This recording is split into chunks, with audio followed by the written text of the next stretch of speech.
Miguel Ángel Tobías tendría una presentación larguísima que hacer, entonces yo me voy a quedar pues con que realmente lo conocemos mucho, sobre todo por formatos originales. O sea, él no se ha conformado simplemente con dirigir cualquier cosa, ha hecho pues Españoles por el Mundo, La Raya, un montón de cosas.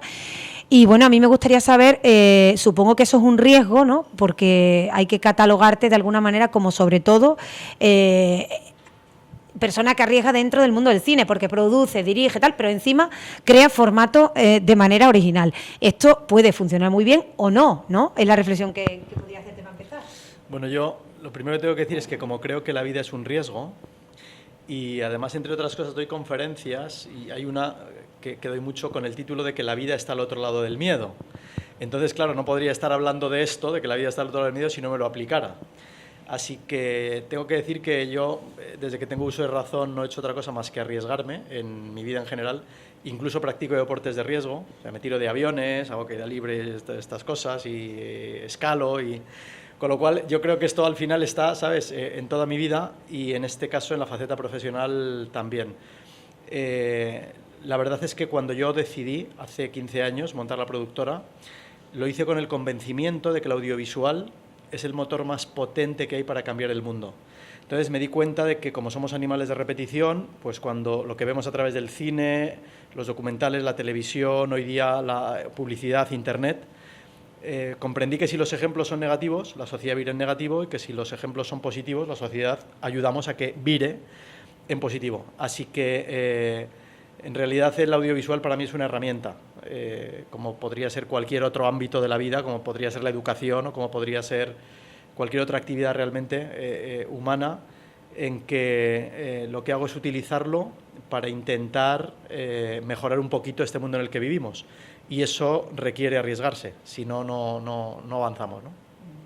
Pero ahondando más en lo social, en lo que dices tú, de riesgo y todo esto, pasamos de formato original, por ejemplo, como Españoles por el Mundo, que luego además te han imitado, y en otros muchos programas, pero resulta que no contento con el formato, tú vas a que se conozca esa realidad, ¿no? Es una pregunta que repito a mucha gente parecida, ¿no?, a ti, que entrevisto, y es si hay una obligación moral de la persona que está relacionada con el audiovisual a contribuir a este tipo de causas o a concienciar de alguna manera. Bueno, yo creo que en realidad es responsabilidad de todos desde cada uno de los ámbitos, ¿eh? Los políticos tienen la suya, los profesores y los maestros tienen la suya. Es decir, yo creo que es responsabilidad de las familias, todo el mundo, ¿no? Yo creo que es una responsabilidad de la sociedad el que nos demos cuenta, de una vez por todas, de que la dignidad de todos los seres humanos es la misma, independientemente de cuáles sean sus circunstancias, y que justamente pues las personas con discapacidad, por su propia circunstancia, pues el resto de la sociedad tenemos, ¿no?, que hacer todo lo que esté en nuestra mano para que se conozca, para que la sociedad se sensibilice, para que se normalice, para que se genere una verdadera inclusión. Y en este caso, por supuesto, yo creo que el audiovisual tiene este elemento de poder llegar a millones de personas a la vez, y que lo que permite justamente es poner encima de la mesa situaciones o historias que de otro modo no se conocerían, ¿no? Así que yo lo sentí así desde el principio, con todos los proyectos que hago. Llevo muchos años haciendo proyectos audiovisuales sociales, y me di cuenta de que esto era el altavoz perfecto para dar voz a esas personas que por muchas razones no tienen voz.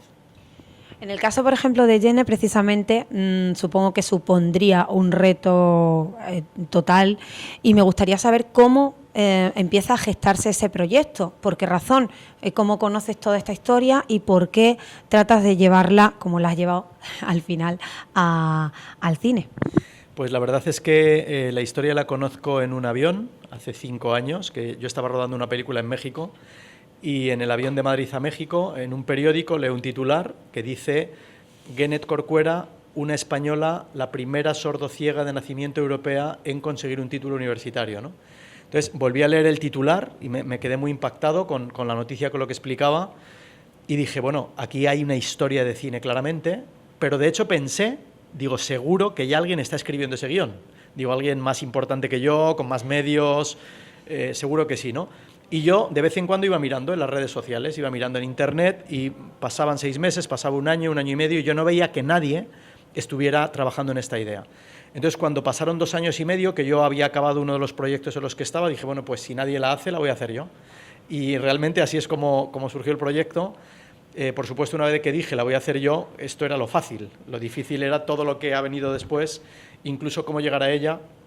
Me planteaba, decía, cómo llegar a una persona que es sordociega, a la que no conozco, que no me conoce, cómo hacer que entienda lo que es hacer una película, si digo, nunca habrá visto una película, cómo hacer que confíe en mí, si no tengo, es decir, la posibilidad a través de la vista, a través del oído, de que ella pueda empatizar un poco con lo que yo le cuento, ¿no? Así que se empezaron a dar una serie de circunstancias mágicas, porque la película está llena de circunstancias mágicas, y resulta que me acaba llevando a ella, una persona que yo había conocido hacía unos meses, y que resulta que era la mejor y más íntima y la más antigua amiga de Genet desde que Genet llegó a España, ¿no? Con lo cual ese día que yo conocí a Genet, que además sucedió en un momento muy especial porque su madre adoptiva había fallecido un mes antes, pues yo le di un abrazo porque le quería dar el pésame, no sabía cómo, no se lo podía dar de palabra, yo no sabía lenguaje de signos, entonces le dije a mi amiga, digo, dile si me da permiso para abrazarla, porque quiero darle el pésame, ¿no? Entonces me dijo que sí, la abracé y me acuerdo que nos quedamos ahí unos minutos y en ese abrazo yo digo, ¿no? Que se quedó en ese abrazo y se generó ahí una conexión que cuando ya nos separamos le conté quién era, le conté lo que quería hacer, le dije que pensaba que su historia tenía que ser conocida por todo el mundo, por todo el planeta, que era una historia de superación maravillosa y que iba a hacer un bien enorme a toda la sociedad en general y al mundo de la discapacidad en particular, ¿no? Me dijo que sí, inmediatamente. Yo le dije, oye, piénsatelo durante 2 semanas, 3, un mes, lo que necesites. Pero me dijo, no, me dijo, ya lo tengo claro, quiero hacer la película. Y me dio 2 razones maravillosas y las 2 muy poderosas. Una me dijo, quiero hacer la película como homenaje a mi madre, porque quiero que el mundo sepa el sacrificio que esta mujer hizo para que yo sea hoy día la persona que soy.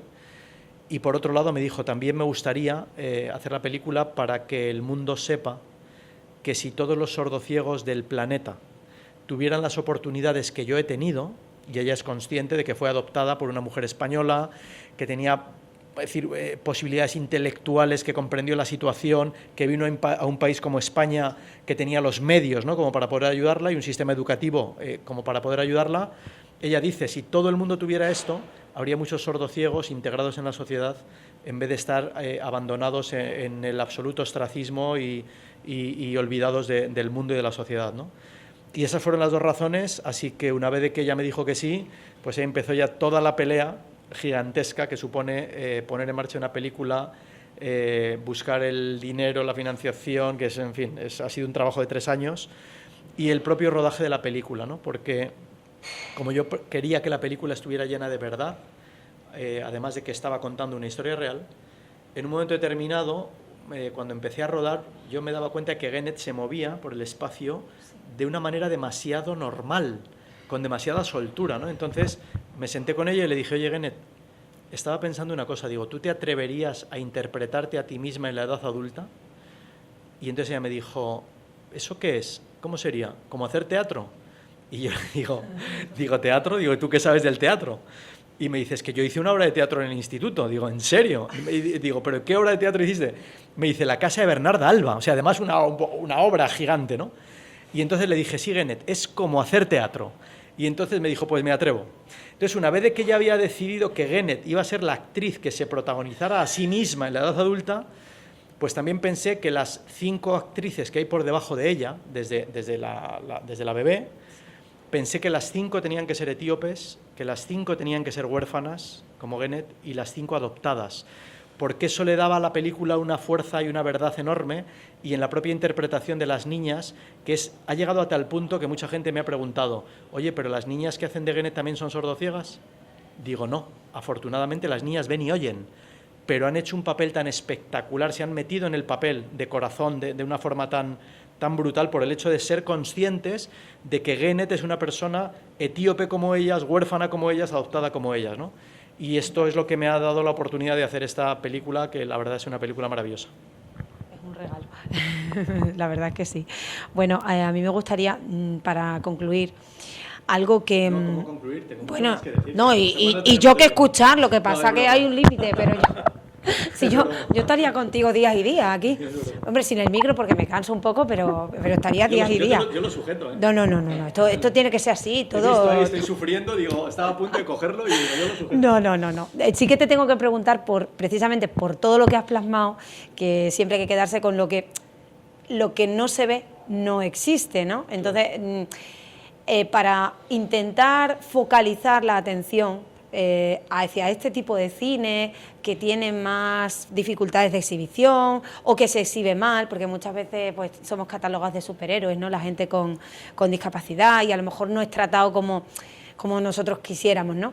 Pues se abre esta ventana que es Cindy, que te digo que es la segunda edición y que para ti no va a ser la última, eso ya queda grabado, ¿eh? No, yo ya le he dicho al director, amenazo con seguir viniendo cada año. Y amenaza, vamos, nos encanta ese tipo de amenaza. Entonces, la idea es que, bueno, evidentemente hace eso, pero lógicamente nace con mucha ambición y con muchas ganas. Entonces, queríamos saber qué supone para vosotros, ¿no? Pues que, bueno, que existan este tipo de iniciativas y que se vayan consolidando y para qué sirven, para qué creéis vosotros que sirven.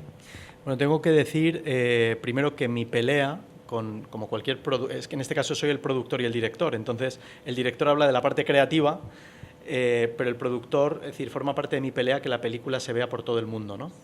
Y es algo que se está consiguiendo.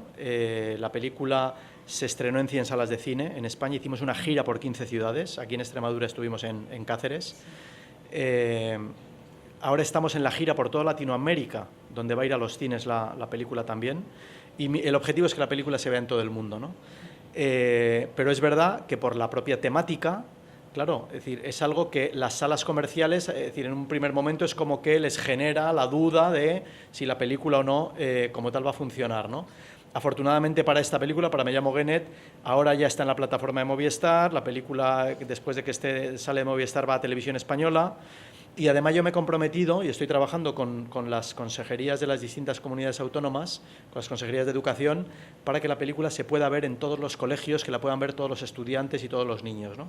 Entonces, al margen de eso, el hecho de que, por supuesto, la película está hecha y diseñada para que sea 100% accesible. Para personas sordas, ciegas y sordociegas, por supuesto, no solo aquí en España, esto está haciéndose así también en todo el mundo, ¿no? Pero el hecho de que haya iniciativas tan especiales, ¿no? y realmente con tanto amor como sé que está, como es esta iniciativa, ¿no? de Secindi, pues lo que hace es, además de que la pueda ver todo el público, es decir, de una manera normal, es que seamos conscientes, ¿vale?, de que hay un tipo de cine y hay un tipo de historias que requieren ser tratadas con un amor especial y con un cariño especial de lo que sería cualquier otra película, ¿vale?, con el respeto que tenemos, por supuesto, a todas, a cualquier producto cinematográfico, porque en realidad tienen un valor añadido. Y entonces yo creo que Secindi y otros festivales de cine de estas características, a los que estamos yendo también en distintas partes de España y del mundo, lo que plantean es retar a la sociedad a que nos demos cuenta, nos paremos un momento y nos demos cuenta de que hay un cine que nos quiere mostrar una serie de realidades que están alrededor nuestro, que muchas veces, si no nos toca en primera persona, no vemos o no nos paramos a mirar o no queremos ver, y que sin embargo nos enriquece a todos como sociedad. El ejemplo de Genet en realidad es el ejemplo de lo que es este festival.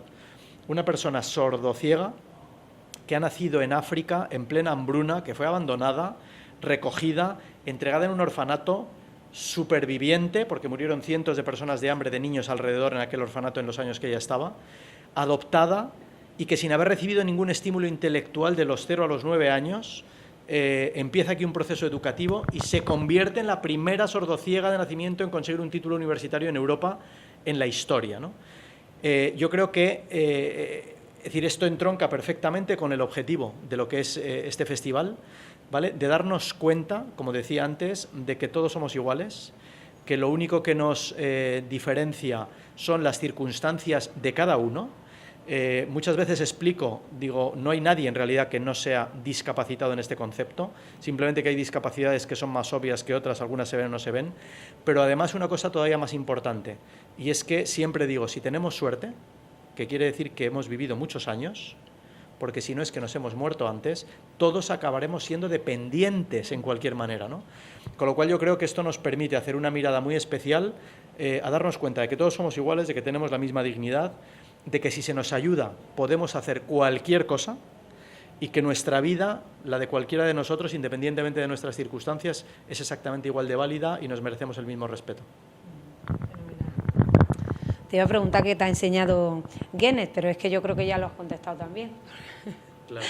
No sé si quieres tú añadir alguna última reflexión o alguna cosa más. Yo es que estaría aquí muchas horas, pero... Bueno, yo voy a añadir una cosa más que no es cinematográfica, Ajá. pero que es vitalmente muy importante, Sí.